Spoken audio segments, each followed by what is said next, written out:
All right, ready to dive in. Today we're looking at something pretty extraordinary. The Maha Kumbh Mela in Prayagraj, India. Yeah, it's incredible. Imagine a pop-up city, like completely packed, with more people than live in the US and Russia combined. It's mind-boggling. The projections are saying 40 crore people. That's 400 million. Drawn to this like millennia-old Hindu pilgrimage. Right. And this year's a big one, right?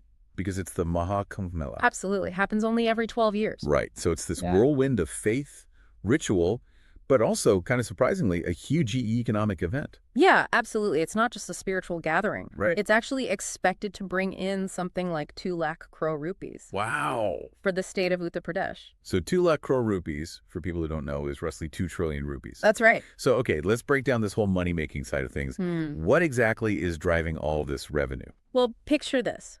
You have millions of pilgrims all coming together at the spot where the Ganga, the Yamuna, and the mythical Saraswati rivers all meet.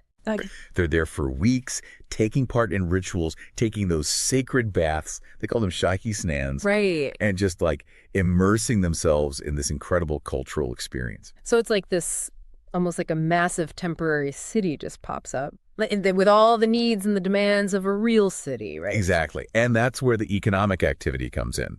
Because you got to think 400 million people need food, they need places to stay, transportation, they're buying religious offerings, souvenirs. Right. The average spending per person is estimated around 5,000 rupees. Wow. Some estimates even put it as high as 10,000 rupees. So. Oh, that's a lot of chai. Yeah. So, do we know how all that spending breaks down? Like across different sectors? Well, the Confederation of All India Traders, they've actually looked into this. Okay. And they estimate that just the food and beverage sector, just that alone, could make 20,000 crore rupees. Then you've got transportation, logistics, adding another 10,000 crore, tourism services, bringing in another 10,000 crore. So it seems like pretty much every sector is getting a piece of this. It really does. What about the government? I mean, they must have invested a ton to make this happen, right? Oh, absolutely.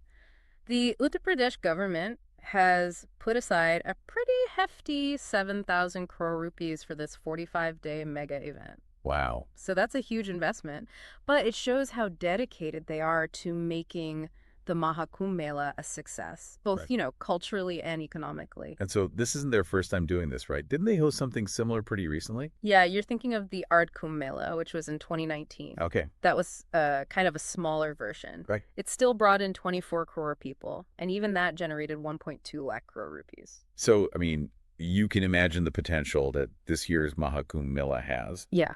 For sure. Now, let's talk about the logistics. How do you even manage an event this big? Like, I can't even picture the planning involved. It's like a masterpiece of logistics, really. Right. They've got 150,000 tents set up to house visitors, 3,000 kitchens. Oh, wow. A mind-blowing 145,000 restrooms. 145,000 restrooms. That's more than I think I've seen in my entire life. Yeah, it's incredible. And then 99 parking lots.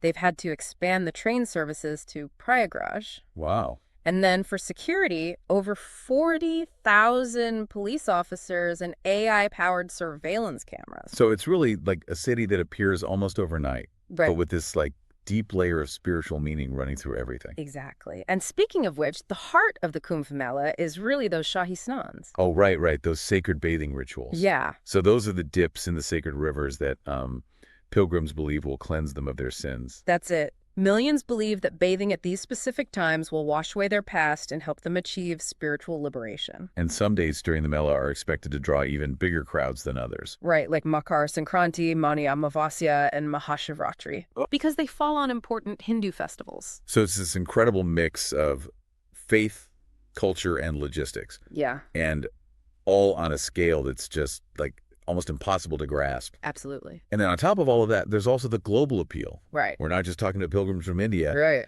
They're expecting over 15 lakh or 1.5 million foreign tourists this year. That's right.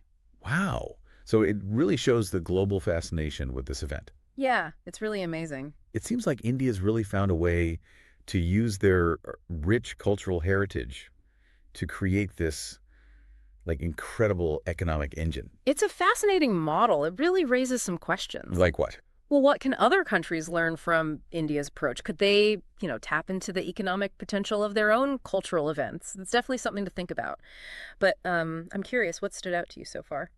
Honestly, it's the sheer size that blows me away. Mm-hmm. 400 million people all going to one place for a shared spiritual experience.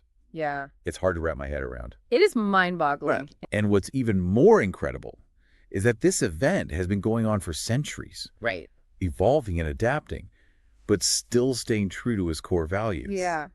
It's really something. So, speaking of its evolution, I'm curious about the historical roots of the Kumbh Mela. Okay. Like, how did this all begin? Where does this tradition come from? Well, that's a great question. And it takes us all the way back to ancient Hindu mythology.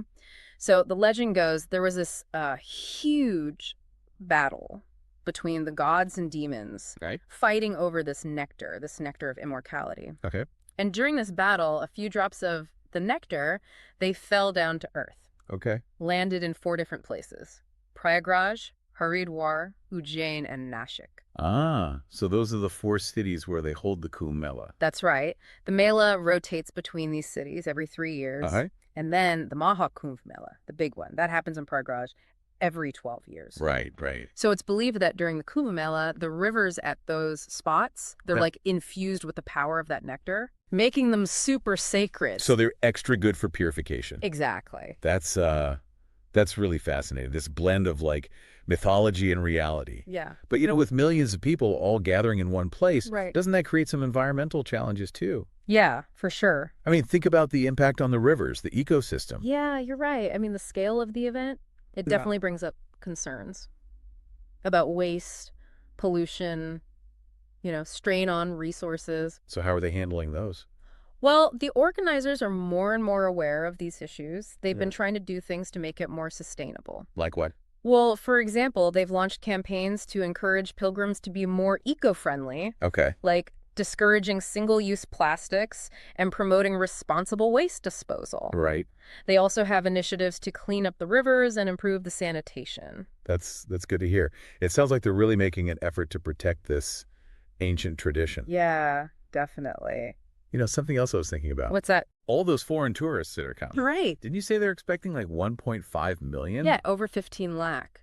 Wow. So to handle all of them, the tourism ministry, yeah, they created like a whole tent city. Exactly. With Ayurveda, yoga, even panchakarma treatments. Yeah, that's right. So it's like a wellness retreat. Yeah. Right in the middle of this massive spiritual gathering. It's pretty amazing. Talk about cultural immersion. It really shows how the Kumbh Mela, it goes beyond just religion. Right. It's about experiencing all the different parts of Indian culture. Yeah. Those ancient traditions of healing and well-being and this really unique spiritual energy. It sounds like such an amazing opportunity to see this like blend of ancient traditions and modern stuff. Yeah, for sure. And you see that blend in the economic side of things too. How so? Well, remember all that revenue. Yeah. It's proof that India is really using their cultural heritage to boost their economy. It's really interesting to see how culture and economics can go hand in hand like that. Yeah. But beyond the economic stuff, yeah, what other kinds of ripple effects does the Maha Kumbh Mela have? Mm-hmm. Does it change like social dynamics? Yeah. Or community interactions? Oh, definitely. The Mela is known for this ability to kind of break down social barriers. Really? During the event, you have people from all walks of life. Yeah. Different castes, different socioeconomic backgrounds. They all come together as equals. Okay. They're united by their faith and their shared experience. Right. It creates this feeling of unity and identity that goes beyond all those societal divisions. So it's almost like a miniature version of Indian society. Yeah. Where all those differences just kind of fade away. Exactly. Because of their shared beliefs and traditions. Right. And that sense of unity, it actually has a lasting effect. Really? It encourages cooperation and understanding even after the Mela is over.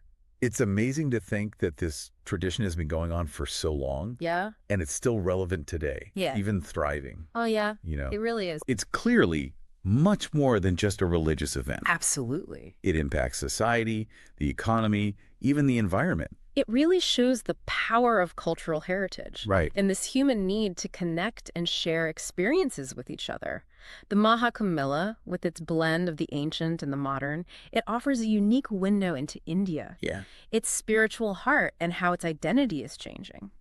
So we've talked about the economic impact, the logistics, the environmental concerns, the cultural significance, and it feels like we've only just scratched the surface. There's always more to learn, right? Yeah. The Kumbh Mela, with all its history, its rituals, and the stories of the people who go. Yeah. It's like a treasure chest, just waiting to be opened. If anything we've talked about today has piqued your interest, I'd really encourage you to go and learn more about it. I know, I definitely will. It's been amazing learning about the Maha Kumbh Mela and its impact on India and the rest of the world. Yeah. It makes you wonder, could other countries copy this model? Could they use their own cultural events to boost their social and economic growth? That's a great question. Maybe the Maha Kumbh Mela, with its mix of old traditions and modern approaches, can inspire other places that want to celebrate their heritage while promoting unity and progress. Definitely something to think about. Well, that wraps up our deep dive into the Maha Kumbh Mela. Thanks for joining us.